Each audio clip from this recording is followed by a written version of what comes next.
ধন্যবাদ আপনাদেরকে। আমরা আগুনের সংবাদ গৃহীত হয়েছে আমাদের 11টা 5-এ, সাথে সাথে সাভার ফায়ার স্টেশন থেকে প্রথমবার পানিবাহী গাড়ি এবং সেহেতল গাড়ি দিয়ে আমরা আগুনে মুভ করি। আগুনে আসার পরে আগুনের মানে মার্কেটের অবস্থাটা প্রচুর ধোঁয়া ছিল এবং কি আগুনের ফ্লেমও ছিল।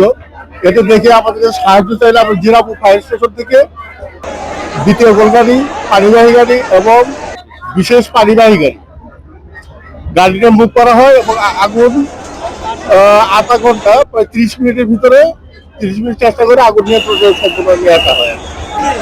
এখন পর্যন্ত আমরা নিরাপদ দেইনি, যেহেতু একটা জরাকীর্ণ মার্কেট। এটা আমরা দেখতেছি, সার্চ করে যদি কোথাও আগুন থাকে আমরা সম্পূর্ণ নির্বাপন করে তারপর হয়তো আমরা এখানে 5টা ইউনিট কাজ করছে। এই আগুনে 5টা ইউনিট কাজ করছে। আর আগুনের কারণ সম্পর্কে এবং ক্ষয়ক্ষতি সম্পর্কে এখনো জানা যায়নি। তবে ঈদ মার্কেট হিসেবে এখন প্রচুর পরিমাণে জুতার মজুদ ছিল।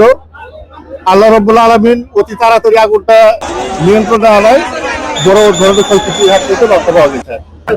এটা সাজ্জাদ পাতুকা বলছে, একটা স্থানীয় একজন লোক, যেটা সাজ্জাদ পাতুকা।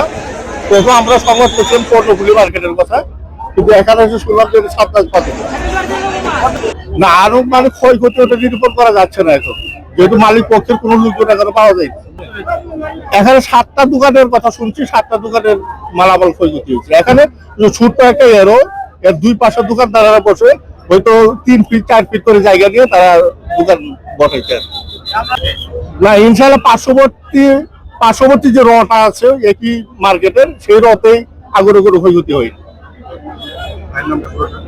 আমরা হাফিজুর রহমান, উপ সহকারী পরিচালক, fire service civil defence, Dhaka zone 4।